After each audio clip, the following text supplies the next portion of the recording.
Hello, everyone. My name is Julie Shields Rutina, and I'm the Senior Director of College Planning, Education, and Training at MEFA. And today we're going to talk about financial aid. Before we start, I want to let you know all the ways you can stay connected with MEFA. So the QR code you see on your screen is a great way for you to get connected to MEFA's email curriculum. We will send you 2 emails a month targeted directly to the age and stage of your student.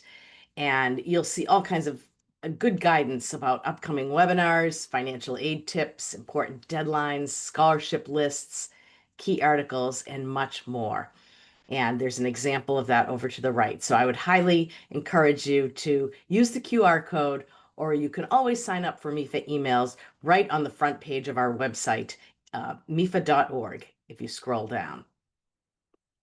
And here are other ways you can stay connected, depending on what you like, how you like to receive your information. MEFA is on all of this social media, and you can see all of the ways to connect here. I'll mention, for example, MEFA puts a lot of scholarship information out on Instagram. So when we hear of scholarships, they're posted there. And we have a wonderful podcast, YouTube channel with videos and recorded webinars. And we're also on LinkedIn and Facebook and X. So let me tell you a little bit about MEFA. MEFA has been around since 1982, and we were created to help families in Massachusetts plan, save, and pay for college. And we're doing the same thing today. MEFA has a low-cost loan program for families who need that type of financing when paying for college. MEFA also has the state's savings plans, the U Fund 529 plan, and Fidelity Investments is our program manager. We have the U Plan prepaid tuition program, and we also have the Attainable plan. That is an ABLE program for people with disabilities to save with tax benefits and allows them to save and not uh, uh, change their public benefits, such as Social Security and Medicaid. So the topic we're going to discuss today, again, is financial aid.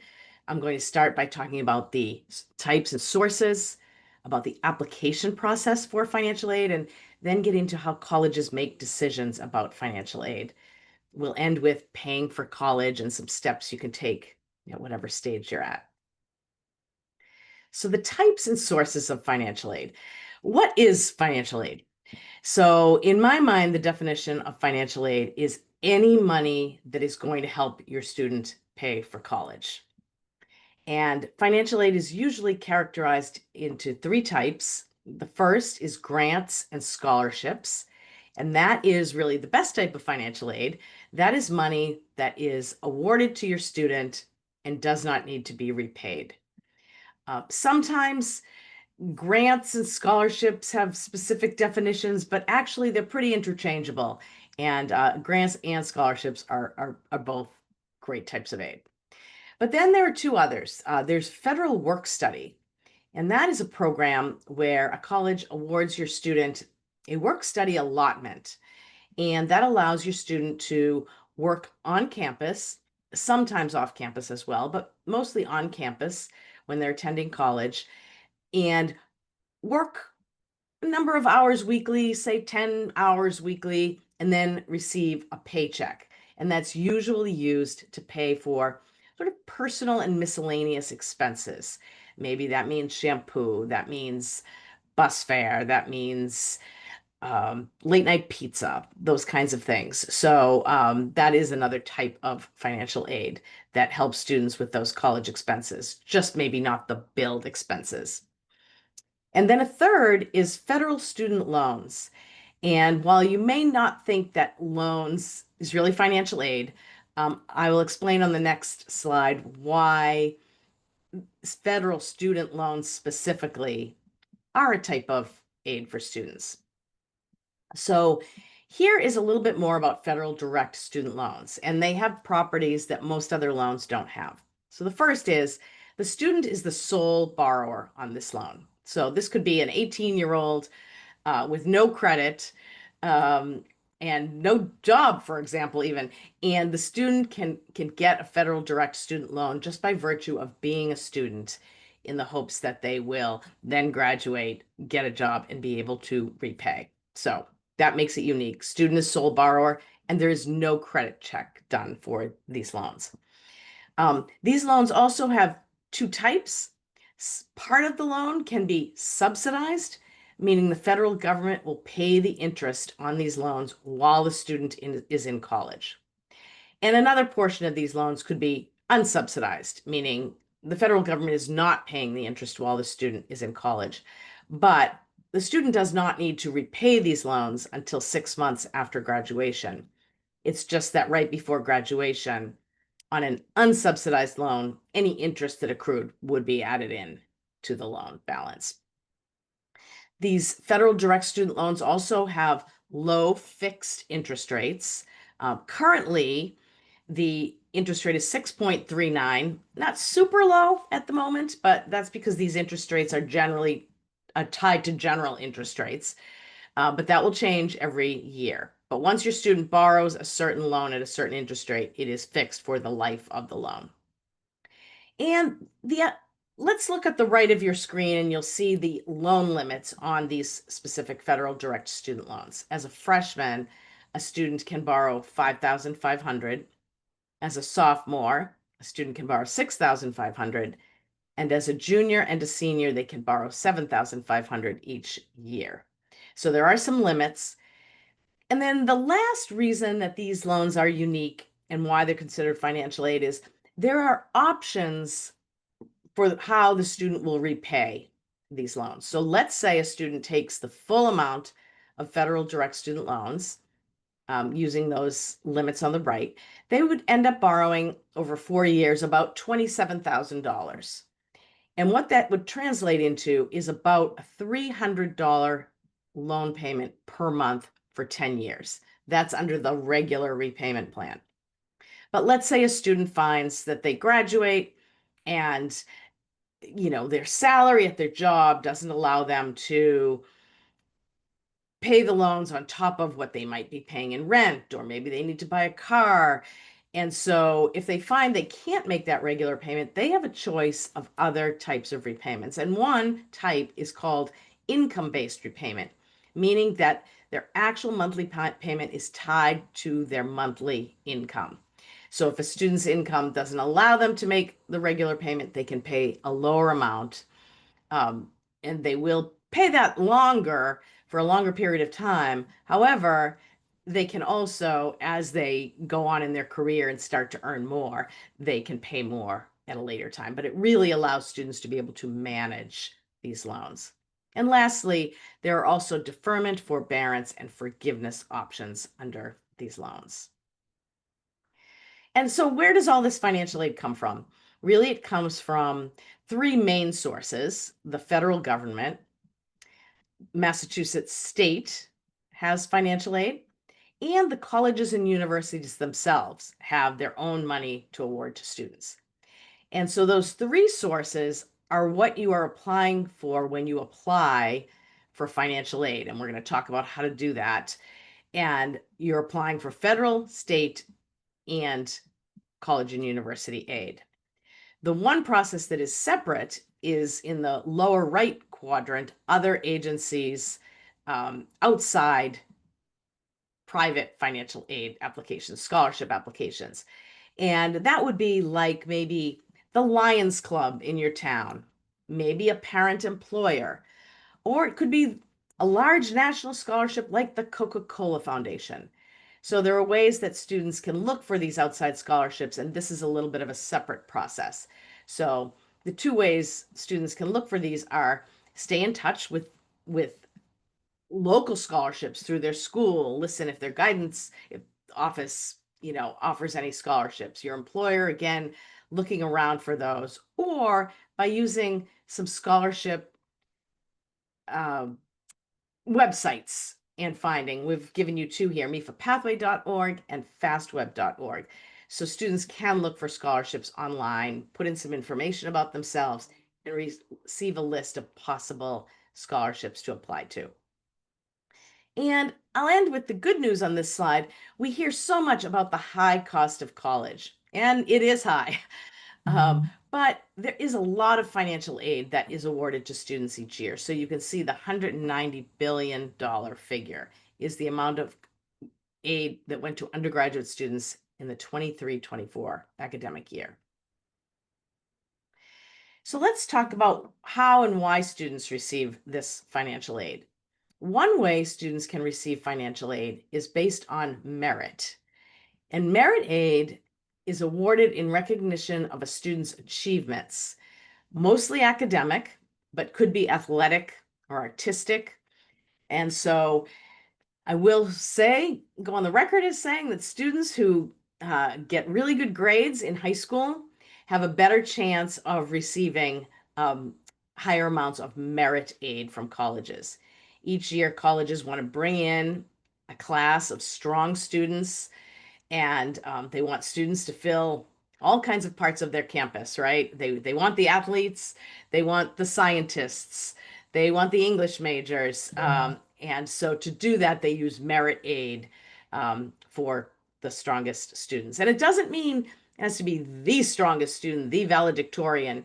It just means students who are going to be high in their admissions pool. Sometimes at some colleges and universities, the whole top half of the class could receive some merit aid. So pay attention, and it's a great way to encourage your student to work hard in high school so that they can receive some merit aid. And then the other way financial aid is awarded is need-based. And that's based on your family's eligibility or need, as is determined by the financial aid formula from the information that you put on the financial aid forms when you're completing them. And that's what we'll talk about now. All right, so the application process. Here's the financial aid timeline. One thing that's really important for students and families to know is that the admissions process and the financial aid process go hand in hand, and they happen in the same time frame.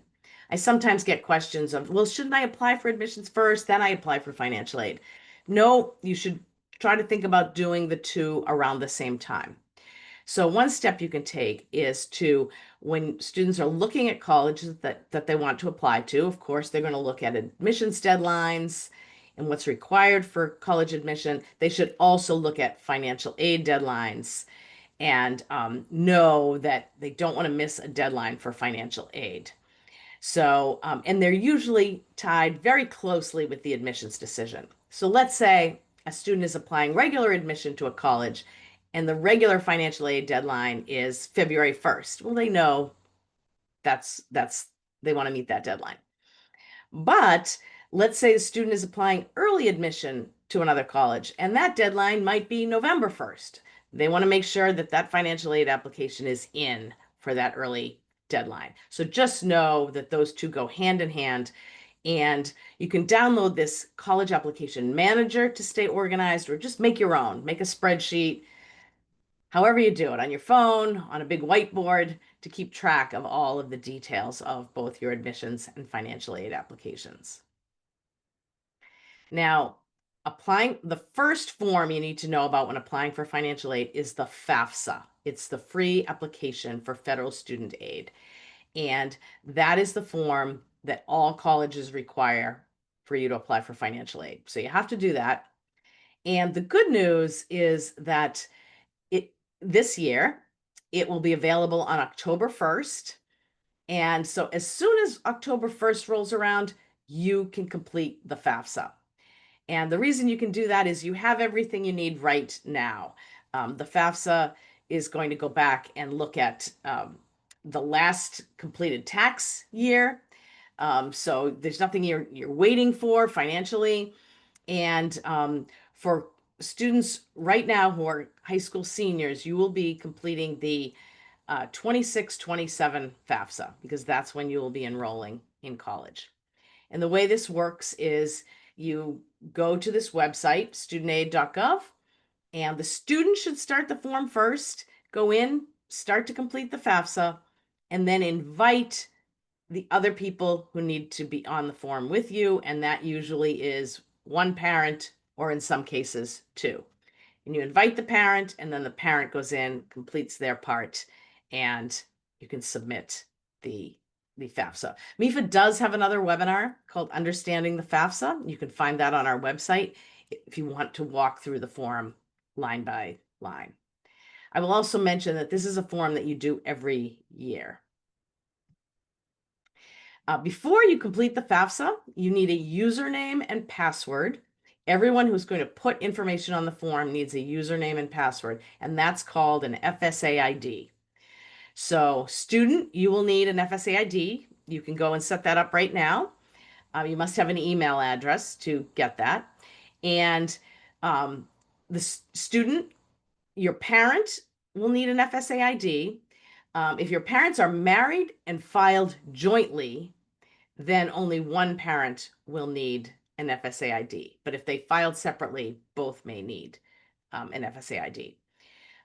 You usually put your social security number in, but if you don't have one, you can answer some knowledge-based questions pulled from a credit history, and you can still get an FSA ID. So what's reported on the FAFSA? There's some general information, your name, your citizenship status, the colleges that you're applying to, because again, this form, you're going to send it to all of the colleges you're applying to. And for parents, it's going to ask you about your marital status. And if you're married, including same-sex parents, all of that information will be on the FAFSA. All parents who live together, married or not, will be on the FAFSA. Parents who are divorced or separated, there's just one parent that will be on the FAFSA with the student. It is the parent who provided more financial support in the last 12 months. Now, if that parent happens to be remarried, married to a current spouse, that person's information is on the form as well.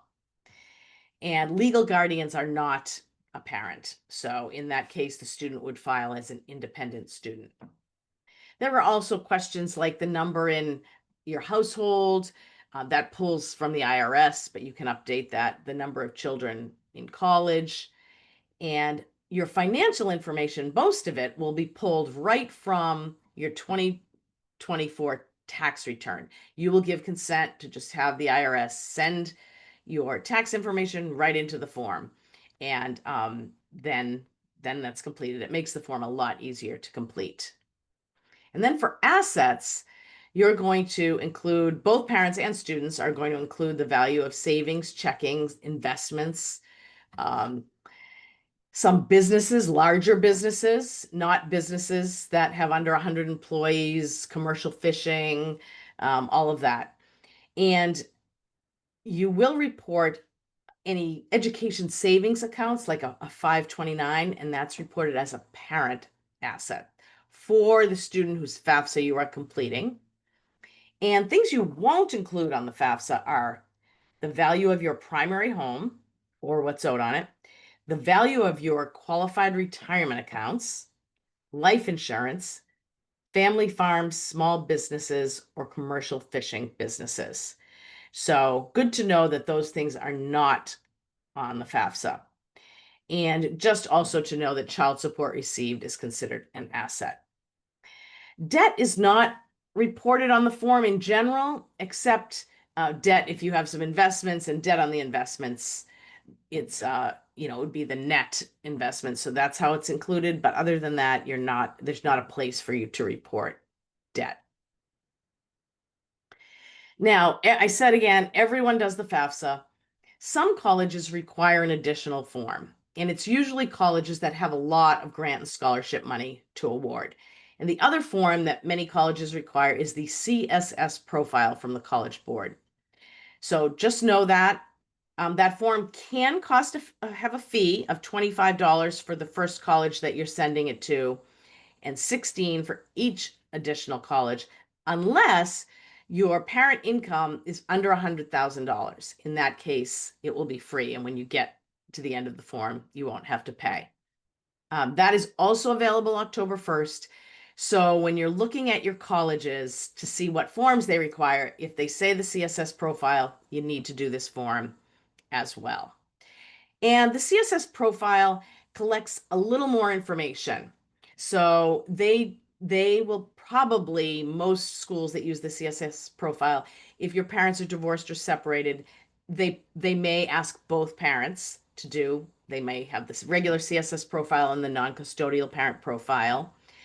They will ask information about your primary residence, what it's worth, what's owed on it, and use that equity amount as an asset. So it's a little bit different, takes a little longer to complete. But again, the colleges that require it have financial aid resources. That's why they're making you do it. So do this form and do it on time. And again, it's available October 1st.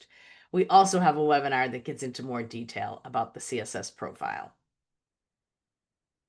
So then after you apply, you, again, on these forms, you write down the colleges that you are applying to, and all of your information gets sent electronically.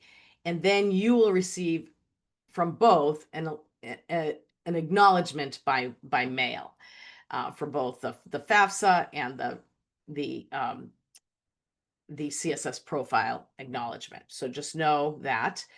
And then the colleges will review these applications and take some time to then present you with a financial aid offer.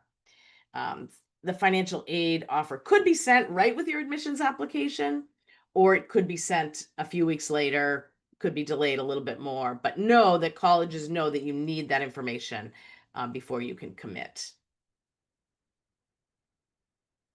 And this is another process that just goes along with that.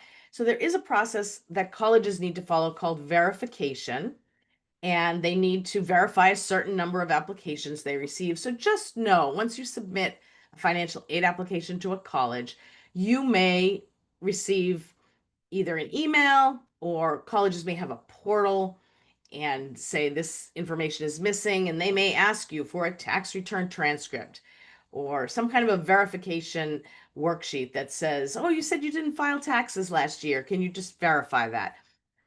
So just make sure that even after you've filed your financial aid forms, that you pay attention to any emails received and follow up quickly with the colleges to help them get that financial aid award to you as soon as possible. So again, the email that you put on these forms is really important. Make sure it's an email that you look at and that you read often. And after you've applied for admission and financial aid to a specific college, please know that the financial aid office at that college is also a great resource. So if you have questions, let's say you receive a financial aid offer, but you want to know, is that going to be good for 4 years? Are all of your awards going to carry over? That's a great question to ask specifically of one certain school. If you have an outside scholarship that your student has earned, maybe asking how is that going to affect financial aid? If you have a change in circumstances, let's say you file this form on October 10th, and someone in the family loses a job a couple of months later, by all means, contact the financial aid office to share that update so that the financial aid office can relook at your financial aid. And the financial aid office will let you know the best way to get in touch with them, sometimes a phone call, sometimes an email, sometimes a chat on their website. So now let's talk about how the college is making decisions on financial aid. So the first task the college has to do is the college financial aid administrators need to figure out what is the cost of attendance for a student to attend for the academic year. So they have to figure out what that is, and that includes build costs like tuition, fees for an on-campus student, housing, food. But it also includes other expenses. Students have expenses that aren't billed, like books and supplies, transportation, personal expenses. So it's very important for the college to have an understanding of what it's going to cost a student to be there for the year. And then from the information that you put on these financial aid forms, they run your information through a formula that the end result of that formula with the FAFSA is something called the Student Aid Index. And that's a number that determines your financial aid eligibility. So it's a number that represents your family's financial strength as compared to other families' financial strength. But every family is using the same formula. In this formula, income weighs much more heavily than assets. We always get the question of, well, if I save for college, is that going to hurt me? And it is a myth out there that that's true. And it's a myth. It's not true. I promise you, if you have saved anything for your student's education, you're going to be very happy to have those savings when it comes to paying the college bill. So no, in that formula, your income weighs heavily. And the FAFSA spits out this SAI, Student Aid Index. The CSS profile also gives a number because we talked about there are a few different elements in the calculation for the CSS profile. So there could be an institutional formula that takes into consideration your primary residence, for example, at a CSS profile college. So it's not necessarily exactly what you will pay because it is just an index, but it will give you a sense of what's going to be required from you. And one good thing is, especially if you have a younger student, you can use the SAI calculator on MEFA.org. It's a good one to give you an estimate of what your student aid index might be and what you might be expected to pay as a parent.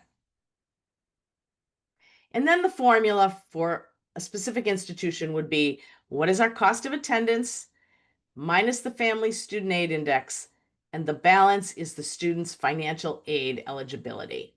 Okay. And that's where the colleges try to give you a financial aid offer that either meets that eligibility or gets as close as possible to it. So for example, let's say the college that your student is applying to costs $80,000 and your student aid index is $20,000, your student could be eligible for $60,000 of financial aid at that institution. But let's say another institution has a cost of attendance of $40,000 and your student aid index is still 20. At that college, you may only be eligible for $20,000. So that's why you shouldn't necessarily shun higher priced colleges, because sometimes you're eligible for more aid and sometimes could receive more aid.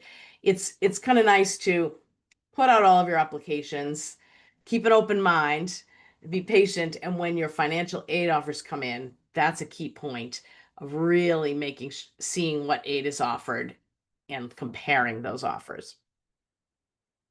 So I'm going to right now I'll do a little acting and pretend I'm a financial aid administrator at a college that costs $45,000 and show you how, as an administrator, how I would award a student a financial aid package, for example. Okay. So this example, the college costs $45,000 and you as a family have a student aid index of $5,000. So when I'm going to make an award for this student, your student, I would first say, okay, the family is going to pay $5,000 because that's their student aid index. And then I'm going to give this student a grant and a scholarship. I'm going to give a grant, need-based grant, 17,500, and I'm going to give a scholarship because this student had very good grades, was on the honor roll and had a good GPA.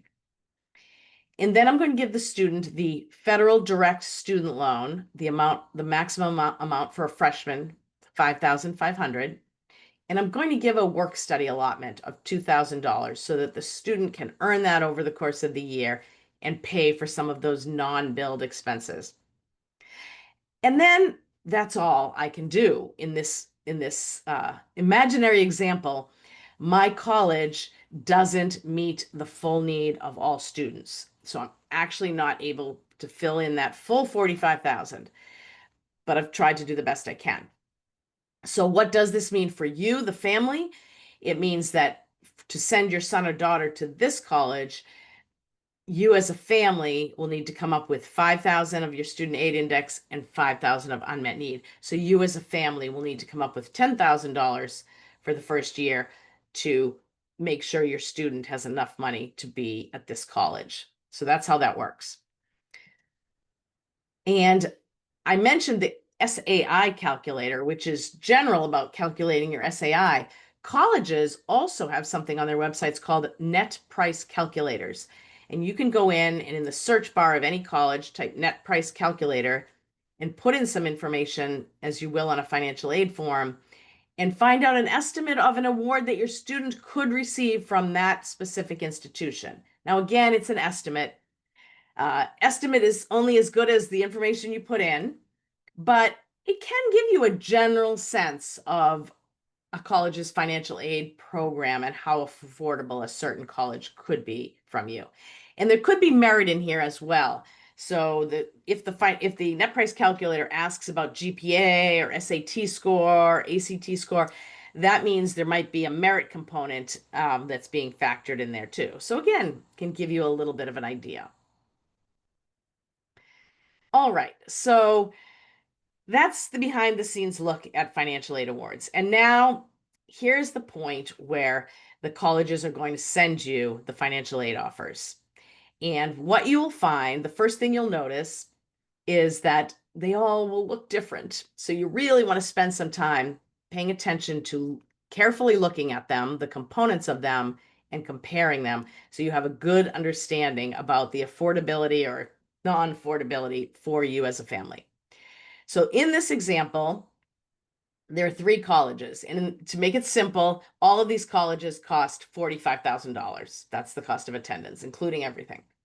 And again, your student aid index in this example is 5,000, so your financial aid eligibility is 40. So let's see what these colleges awarded. They awarded your student, College A awarded your student $40,000 in a financial aid offer. Now, part of that is loan, part of that is work study, but also a very nice grant and scholarship package of $32,500.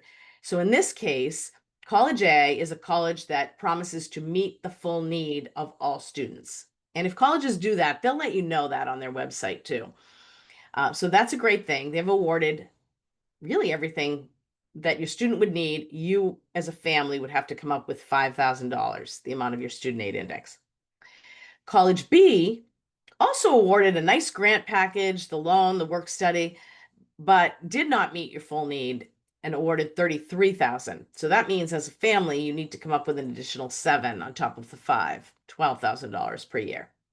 And College C, again, while awarding grant, awarded less. And so you as a family would have to come up with 15 plus 5, $20,000 if your student chooses to go to College C. So really key to pour over these numbers. And you can see we have a calculator that we love on the bottom there. You can click on that. It allows you to put in all of the costs, all of the aid, and really get a bottom line figure to help you decide. And this is where you can have conversations with your student. If your student is saying, but I like College C, you can say, that's great, but you also liked College A. Do you want to go visit again at an open house, an accepted students day? Do you want to ask some more questions?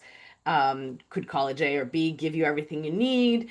And again, I keep encouraging both students and parents keep that open mind and that flexibility to help make a universally good decision.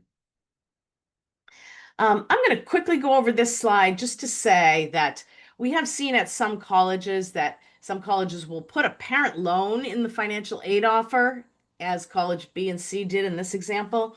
And just to be aware that really a parent loan isn't in the same category as all of the rest of the aid. And a parent loan does need a credit check. And so just be aware of that if you see that, to know that, sure, that's something you might take a parent loan, but keep that aside when you're doing that, comparing apples to apples. All right, so then the next step. Let's say your student has decided on a college and you've worked it out and you think, okay, I think this is going to be affordable. You're going to receive that bill in the summer, and you've determined you're going to have to pay, in this example, about $20,000 a year. How are you going to come up with that $20,000? So everyone will do that differently. Each person who views this video will do that differently. But here's how one family might do it. They might look at any past income. They might say, oh, the student had a summer job the last few years, has some savings. We're going to ask the student to put some skin in the game, as they say, $1,000. And then let's say you as a family have a 529 plan for this student, and you're going to use some of it. So you're going to use $4,000 toward that. And also, let's say that you have some a little leeway in your monthly budget as a family. Let's say you've just paid off an automobile. You have $500 extra a month. You're going to join the monthly payment plan at this college. All colleges have monthly payment plan options, and they're not loans. They sometimes charge a small fee, and then you can pay a portion of the bill on a monthly basis, break up the costs to make it a little bit easier. And so this family is deciding we're going to pay $500 for 10 months. And this family is also deciding, and we're going to borrow the rest we're going to find the best alternative private loan. This is above those student loans. And we're going to find that loan and decide and pay 10,000 a year on a loan. So all I'll say about that is there are many options, and you will want to make sure you kind of shop around and you find the loan with the best interest rate and best terms for you as a family. There is a Federal Plus loan, MEFA has loans, other banks have loans, and you really want to spend some time making sure because it can make a big difference in the type of loan you take there.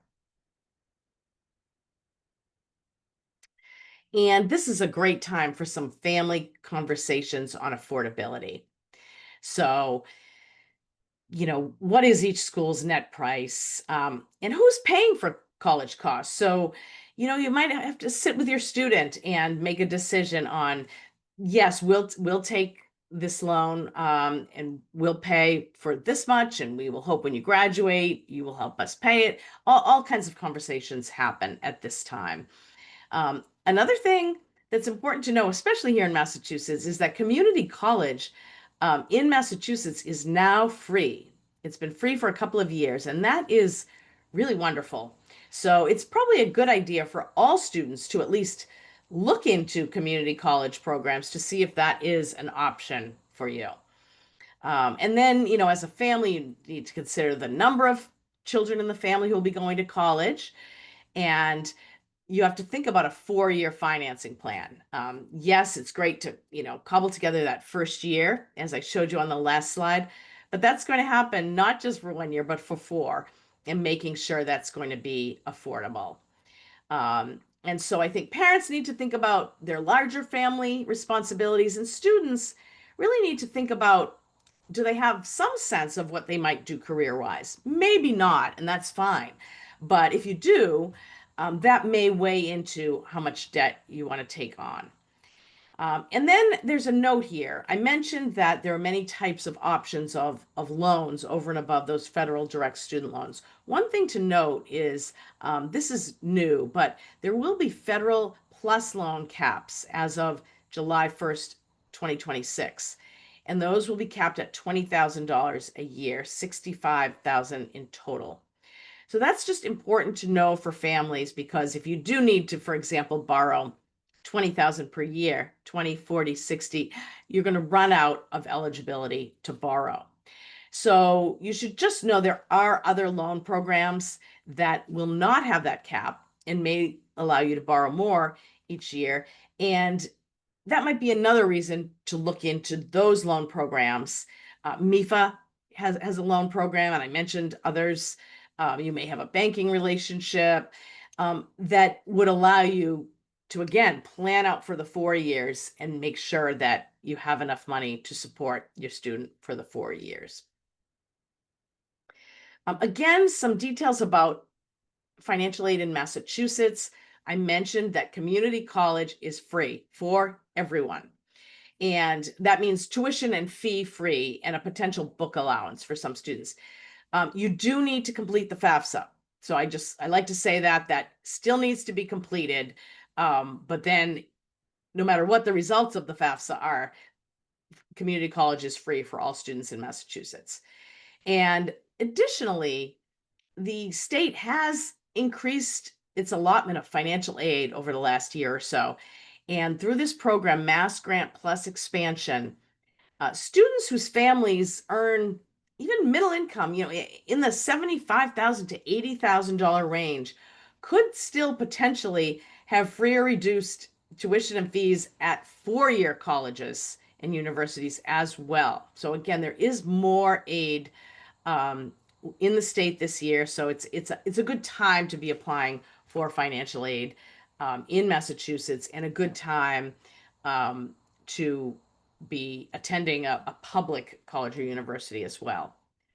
A couple of other bullets on this slide. There is a tuition equity law in Massachusetts currently, and so you should look into that because um, some undocumented students who aren't eligible for federal aid can receive mass state aid. So look into that.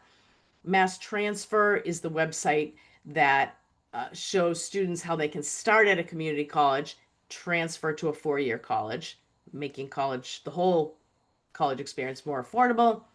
And lastly, Tuition Break is a program where students can attend college out of state in neighboring states to Massachusetts. And if they attend certain programs, can pay in-state Massachusetts costs, which are less expensive. So a couple of things you can do now. Here is a timeline. So you want to stay on track through senior year. Um, some things can be done spring and summer of junior year, the whole researching colleges, visiting campuses, attending college fairs, asking teachers for letters of recommendation, maybe taking the SAT or ACT, maybe starting to write your college essay. And then fall of senior year, maybe retaking some of those tests, securing those letters of recommendation, finalizing your essay. I'll also give a plug right away that MEFA has many webinars that you can attend on all of these related topics. So check out that page on our website. And then you will, beginning in the fall and winter, you'll be completing your admissions applications, getting your FSA ID, completing your financial aid applications, and finishing that up in the spring. And then in the spring, when you receive those financial aid offers and those offers of admission, you want to spend a lot of time with those, as I just mentioned. And for most students, May 1st is the date that you will choose a college and sort of know what your next steps will be. A few other QR codes. You can register for other MEFA webinars by using this QR code. You can receive the timeline for college admissions and financial aid by using the middle one. And you can sign up for those MEFA emails, which I highly recommend in the QR code on the right. So get that FSA ID, parent, student. If your student is a senior in high school, put October 1st on your calendar and get those financial aid forms done. And you can always call MEFA and email MEFA, the college planning department, with any questions, big or small. We're so happy to help you through this process. Thank you.